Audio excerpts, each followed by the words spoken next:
I just wrote a paper about how solving hunger is not about food, it's about relationships. And I'll tell you why that was the title, because ask Bill Clark at Phil Abundance and he'll tell you, even though they do all the food drives, he can get more food. What he has a hard time doing is getting the volunteers at the 500 locations where they distribute the food, because they just don't have enough volunteers. And anyone who cultivates volunteers will tell you, how do you develop a good volunteer? It's by getting them into relationship with the people that they're serving. But that's not always easy because we have a lot of barriers. In fact, even the model of charity, despite its intention, sometimes puts a barrier, right? Because we're the givers, the haves and the have-nots, we're handing down to someone, so they're already at a different level.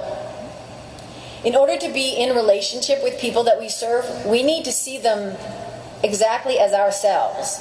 We need to see them as Jesus sees them. And it can be a challenge, because I know they might look differently than we do. And I'm sure that when you first came to this campus, there may have been people who looked differently than you do. But what did you learn? You learned that we're still pretty much all the same, right? But the people we serve could have different lives, different values, different priorities, but they're just like us. Our hearts are the same. And we tend to classify them, which makes them faceless to us. We put them in categories: the poor, the hungry, the homeless. That sort of keeps them at arm's length.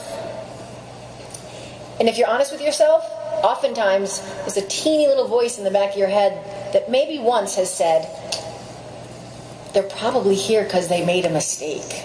They're probably here because they did something wrong. Yeah, I'm here to tell you that I've done a lot of things wrong. So again, they're just like we are.